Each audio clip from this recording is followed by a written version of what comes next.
E aí, eu sou o Matheus, esse é o primeiro vídeo que eu tô fazendo pro YouTube. E uma coisa que eu queria discutir é ateísmo. E eu sou um cara ateu, e por que que eu sou um cara ateu? Ah, primeiramente, enquanto eu crescia, eu já tive muito contato com a religião, mas com a evangélica, né, no caso meio que neopentecostal, e não católica, né, mas cristão. E algumas pessoas, minha avó era uma pessoa muito religiosa, ia sempre para a igreja, ia para a assembleia. E a minha mãe é um pouco religiosa, mas não tanto quanto a minha avó. E eu, quando era muito criancinha, gostava bastante de ir para a igreja inicialmente, lia bastante a Bíblia. Mas desde já de novo eu já tinha muitas perguntas sobre aquilo tudo e à medida que eu fui crescendo e não fui conseguindo muitas respostas que eu imaginava, eu fui cada vez pensando mais sobre o motivo de eu não conseguir aquelas respostas, ou à medida também que fui aprendendo certas coisas na escola, ou seja de ciências, ou seja de ah, biologia, no caso também uma ciência, né, mas biologia, física, química, outras explicações para diversas coisas, para diversos fenômenos, né, que muitas vezes na Bíblia tem explicações diferentes, mas ainda assim podem ser vistos como interpretações, não é? Tem muitas pessoas que veem interpretações, por exemplo, para citar aqui, o arco-íris é o símbolo da aliança, né, entre Deus, o Deus judaico, não é? Yahvé, e o povo, é, talvez hebreu, não é? Ou judeu, mas enfim, é um símbolo da aliança de Deus com a humanidade, pode ser dito então assim, e a garantia de que não vai mais haver dilúvio sobre a Terra, sendo que sabemos que, né, eu não sei a explicação exata, mas é quando passa, acho que é quando passa um raio de luz por uma gota d'água e tem aquele efeito do arco-íris, né? Mas resumidamente, tem uma explicação para isso. Mas só que ainda assim poder ser visto como Deus fez então isto, criou esse efeito para simbolizar a aliança. Ainda assim podia ser interpretado dessa maneira. E eu sei que muitas pessoas interpretam dessa maneira. E também por mim tá tudo bem. Que é outra coisa. Que eu sou um cara ateu, eu não acredito. Ah, quando se fala no Brasil, não é como nós vivemos muito no cristianismo no Brasil. Então se nós fala que não acredita em Deus, já julga logo que é essa religião. Mas a questão é que eu não acredito em nenhum Deus. Não é? Não acredito em nenhum Deus, em nenhuma religião. Nem islamismo, nem budista, nem candomblé, ou umbanda, ou qualquer religião. Não acredito em nenhuma, não é? Tem outras religiões, tem as mais populares, né, do mundo, mas também tem religiões pequenas e a questão é que eu respeito todos eles, todas essas pessoas que têm, mesmo religiões bem pequenininhas que podem existir, ou uma vertente, né, de uma religião, porque, por exemplo, a cristã mesmo tem católicos, você tem os ortodoxos, você tem os evangélicos, e mesmo aí, tipo, não vou ser todos os católicos vão ser a mesma coisa, ou necessariamente todos os ortodoxos vão pensar do mesmo jeito, ou todos os evangélicos vão pensar do mesmo jeito. Tipo, até aí você pode ter algumas divisões. Você pode ter a Igreja Universal, é uma igreja evangélica. A Assembleia é uma igreja evangélica e elas pensam de maneiras diferentes em algumas coisas, não é? No principal, assim, Jesus Cristo é Deus, temos que louvar a Deus. Isso aí, todas vão fazer, óbvio, até a ortodoxa e tudo mais. Mas a questão é a doutrina, é quais são as regras específicas, e aí já é bem coisas diferentes, mesmo dentro da própria religião. É, e eu respeito todas as religiões, e por mim, tipo, tudo bem as pessoas terem a própria religião e rezarem para quem quer que queiram. A minha questão é que eu não consigo acreditar. Não consigo acreditar mesmo. Por quê? Porque justamente também pelo fato de, ok, hoje nós temos as mais famosas, não é? Mas as mais populares, digo, as religiões mais populares. Acho que seria o cristianismo, o judaísmo e o islamismo, né? Inclusive, que são monoteístas aí que emplacaram, são extremamente populares. Acho que talvez possa ter aí shintoísmo, né? Porque tem o pessoal da Índia e talvez o budismo também. O shintoísmo, na verdade, acho que do Japão é hinduísmo da China, shintoísmo, eu acho que também tem muitos japoneses, mas eu não sei se tem ligação. Pronto. Também uma coisa que, assim, as religiões orientais eu não conheço tanto ainda, infelizmente. Ainda sou um ignorante nessa parte, né? Como eu também não acredito em nenhuma, não é como se eu também fizesse tanta questão de ir atrás, mas eu gosto sim, porque pra mim é muito cultural. Eu interpreto dessa maneira, muito cultural. E tenho muito respeito mesmo, assim, pelas celebrações, pelos cultos, pelos rituais que as pessoas possam ter, tipo assim, tudo que for tranquilo, que for da paz, que não envolva violência, por mim as pessoas continuam fazendo tranquilamente. Eu que não consigo acreditar. E sim, continuando, o que eu ia dizendo era que não consigo acreditar porque há muitas religiões no mundo e na história da humanidade houveram muitas religiões. Da maneira que, com tantas religiões em lugares diferentes do mundo, numa época que não tinha internet, não tinha essa comunicação assim rápida, então tinha uma religião lá no Egito, tinha uma religião lá no litoral brasileiro, e tinha uma religião lá no Chile, no que hoje em dia, né, a gente chama de Chile. Eu digo isso, 3000 a.C., tinha uma religião lá, cara. Ou tinha uma religião no Egito antes dos romanos chegarem, tinha uma religião em Roma, tinha uma religião na Grécia, tinha uma religião na Pérsia. E mesmo essa religião da Pérsia, da Grécia, da Roma, foi mudando. A religião romana não começou uma coisa e terminou a mesma coisa. A religião grega não começou a mesma coisa e terminou a mesma coisa. Há alterações ao longo do tempo, até porque, né, muitas histórias, principalmente nesses tempos antigos, muitas histórias eram contadas, não é? Oralmente. Então, claro que nesse telefone sem fio, em, pô, 400, 500 anos, histórias que são contadas boca a boca, numa oratória, claro, que vão ter os poetas que vão, né, já saber mais ou menos os poemas e vão contar mais ou menos um pouco parecida a história, bem parecida a história, né? Mas mesmo assim vão ter diferenças, em 500 anos é impossível. Mesmo que fosse escrito, poderia ter diferenças e poderia ter outras versões novas que emplacassem mais com um público mais atual. Mas a questão é que isso pra mim então parece um fator mais cultural, instintivo humano, não é? Que humanos, do mesmo jeito que instintivamente também tem essa parte de expor a criatividade humana de uma maneira lúdica e fazer várias coisas que a gente faz, obras de arte, então, por exemplo, precisamos de uma escultura linda, tipo, para sobreviver? Não, mas para tornar a vida bela? Sim. Precisamos de uma obra, precisamos, para sobreviver, o ser humano precisa fazer a Mona Lisa? Não, mas é belo, é bom que o ser humano faça? Sim. São obras, representações artísticas dos seres humanos. E para mim, as religiões também estão aí dentro. Na minha opinião. Na minha opinião. E todo mundo que pensa diferente de mim, por mim tudo bem também. Mas é assim que eu vejo as coisas. Outra coisa, por exemplo, também é que, além de eu achar que é um fator cultural, para além disso, normalmente, a maioria das sociedades humanas teve religião e normalmente isso vem acompanhado com uma classe na sociedade que é o clero. Ou seja, se você tem uma religião, você precisa ter os sacerdotes, precisa ter as pessoas que são devotas a Deus. E eu tô dizendo assim, o clero tem deveres, claro, né? Isso vai variar conforme a religião, quais são as regras para o clero, mas toda religião vai ter algum tipo de regra para os sacerdotes, vai ter que ter. E também vai ter direitos para os sacerdotes. Se você é um base, por exemplo, o que seria equivalente a um padre, um pastor, você está lá embaixo, na base do clero. Eu não estou falando desse tipo de gente, eu estou falando de quando você começa a fazer coisas que nem, sei lá, o bispo ou o cardeal, o papa, eles têm muita influência. Ali sim, eles estão. Um padre não tem a mesma moral dentro do tal clero do que o papa tem. O papa é realmente influente, relevante, as coisas que ele fala fica, não sei o que, os cardeais, mesma coisa. Até porque normalmente os papas são. Primeiro foram cardeais para depois se tornarem papas, não é? Mas os cardeais também têm influência gigantesca, não é? Então.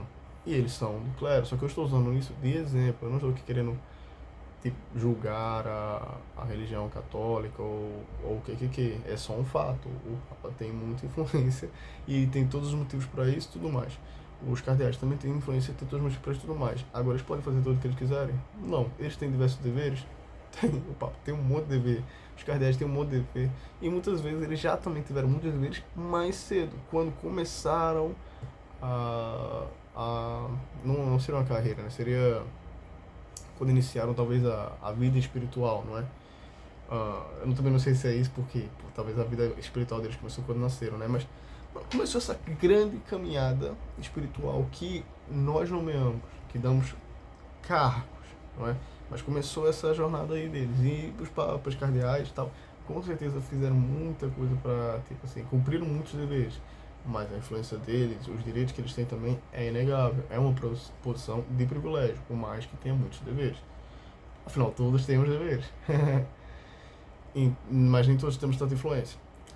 Então, só que isso ao longo da humanidade, hoje em dia, pode também estar muito mais controlado em várias regiões, mas muita gente do clero teve privilégios e, além disso, manteve estruturas de poder, por mais que fosse tirânico, por mais que fosse ruim. Normalmente, reis precisam da aprovação do clero, ou seja, a nobreza precisa da aprovação do clero para continuar no poder. Não tem como a nobreza ficar no poder sem ter a aprovação do clero. Começa a ficar coisa um pouco assim, Deus tem que ter um mandato divino, Deus, desculpa, o rei tem que ter um mandato divino. Eu vou dar um exemplo aqui, por exemplo, vou dar um exemplo, o rei Davi. O rei Davi, ele pode se tornar rei, mas antes dele receber essa autorização de poder se tornar rei, ele se provou o valor dele, tal, enfrentou o urso, enfrentou o leão, acho que essa é a história, né? Ele era pastor das ovelhas, enfrentou o urso, enfrentou o leão, e depois ele é ungido pelo profeta Samuel, porque Deus escolheu ele para ser rei no lugar de Saul. Daí você vê, ou seja, Davi, mesmo, ele foi escolhido por Deus, ok, mas o que provou isso? O que provou isso foi Samuel, que era o grande profeta, e poderia ser colocado ali como um tipo de sumo sacerdote na época, porque com certeza ele era o profeta Samuel, no seu tempo, eu aposto que era o sacerdote com maior influência, até porque ele ungiu o rei Saul, ele ungiu o rei Davi, e pronto. Então, aí você vê ele permitindo que o Davi suceda Saul como rei, porque Davi não poderia ser rei sem o aval de Deus. Se você acreditar que Deus existe, então pronto, então Deus escolheu Davi.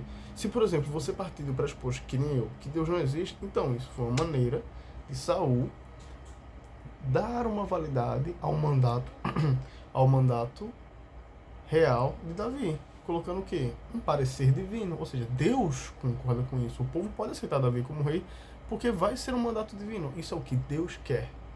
E quando se alguma vez depois, mais pra frente, tiver alguma praga ou alguma coisa que pareça também poder ser falta do rei, falta de um bom governo, tiver alguma seca que não foi bem prevista ou alguma coisa assim, podem também muito bem dizer que é porque Deus está punindo os pecados das pessoas e a gente está enfrentando tempos ruins porque nós somos pecadores e Deus está nos punindo. E eu não estou querendo dizer que hoje em dia essas coisas acontecem, entendeu? Eu estou fazendo uma análise mais histórica. Aí as pessoas que interpretam se hoje em dia acontece assim ou não, mas uma análise histórica é que eu interpreto que muito pode ser utilizado isso. Não temos comida porque Deus não abençoou com chuvas, então nós não colhemos. Mas existem soluções científicas. Não necessariamente, eu não quero só ficar aqui como ciência, mas existem soluções, não precisa colocar científica no final, existem soluções que utilizam um método científico, por isso chamado científicas, mas utilizam tecnologias, se assim soar melhor, para resolver os assuntos. Ou seja, mesmo que não tenha chuva, dá pra, sei lá, talvez, não sei, depende da região, mas dá pra cavar poço e fazer, por exemplo, tipo, bombas de irrigação e tal. Ou simplesmente não precisa da bomba de irrigação, mas pegar a água e depois fazer, enfim, existem sempre soluções que precisam ser pensadas para diversas coisas. Eu acredito que mais vale também, por exemplo, simplesmente fazer as coisas do que necessariamente ter que pedir a Deus que nos mande as coisas. Eu acho que vale, claro, meditar na oração, num pedido a Deus, até porque eu acredito que isso ajuda, sim, de fato, a pessoa a poder ter uma epifania. Isso eu acredito, a meditação da oração. Sabe, eu não acredito no fator espiritual, de que, tipo assim, realmente Deus está me ouvindo, é só isso. Esse que é o meu ponto, por isso que eu não respeito nenhuma religião, porque eu também acredito ali na meditação, mano, então por isso que realmente se a pessoa me diz, mas eu acredito nisso aqui, ok, porque muitas vezes você pode estar ali orando e, pra mim, por você ter meditado, você chegou a alguma solução, você chegou a alguma epifania, você chegou a algum resultado para o seu dilema, e você pode muito bem atribuir que, sei lá, foi ou Deus falou literalmente com você, ou Deus te deu uma revelação, ok? Não é? Mas aí eu vou para outras coisas, que é, por exemplo, normalmente, até agora continuando isso, as religiões antigas e tudo mais, sempre quiseram explicar fenômenos naturais como se fosse ação de deuses, do tipo, uma tempestade de raios, isso é Zeus que mandou. Se teve um tsunami, isso é Poseidon.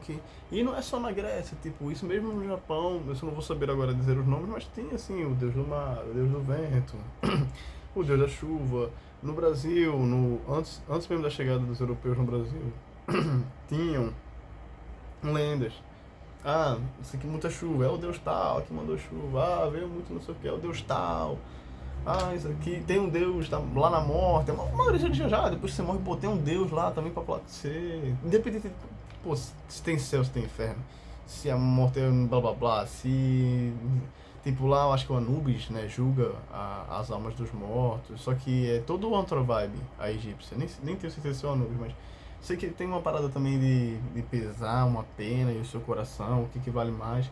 Mas não é necessariamente tipo céu e inferno. A questão é que tem lá, tem um Deus que cuida desse negócio aí. Então muitas coisas ficam explicadas, tipo assim, tem um Deus pra isso, tem um Deus pra aquilo. A gente vê que não, que tem explicações de por que chove muito. A gente pode prever que vai haver uma tempestade um pouco antes. Se a gente chegasse, sabe, se alguém chegasse nesse tempo e dissesse que conseguiu prever, prometeria dizer que foi um Deus, e não, usei equipamentos, blá blá blá blá blá blá, entendeu? Então, hoje em dia a gente tem esse outro olhar. E por isso, pra mim, também é um pouco insustentável essa coisa da, da religiosidade. Pra mim, eu não consigo acreditar porque isso, a gente pode até falar, era uma maneira de interpretar. Beleza, era uma maneira de interpretar, mas as pessoas diziam que Deus falava com elas e nunca falou desse ponto. Pô, vocês estão interpretando errado isso. Isso na verdade é outra coisa, não sei o que. Então, bem, eu não acredito. Nem vou entrar no mérito que. Quer dizer, vou entrar assim nesse mérito também. As religiões, muitas acabam tendo traços muito parecidos, não é? Não tem dilúvio em só uma religião. Inclusive, esse papo do dilúvio leva a epopeia de Gilgamesh, que é, se não é o texto mais antigo que se tem registro, é um dos textos mais antigos que se tem registro. E é a história de um dilúvio, sendo que na Suméria, não é? Numa religião sumérica. Sei lá, o rei Gilgamesh vai na jornada dele para encontrar a imortalidade com um companheiro lá, esqueci agora o nome, que né, primeiro era selvagem, depois se torna homem, parte para a civilização, enfim. Isso, sei lá, 3.000 a.C. Ou senão, sei lá, os egípcios também 3.000 a.C. Pô, fizeram aquelas pirâmides gigantescas e tal, tipo. Eu também acredito que se fosse por acreditar em algum Deus, seria um Deus muito antigo. Porque, bom, aí Deus só começou a aparecer. Deus não apareceu para esse pessoal das pirâmides.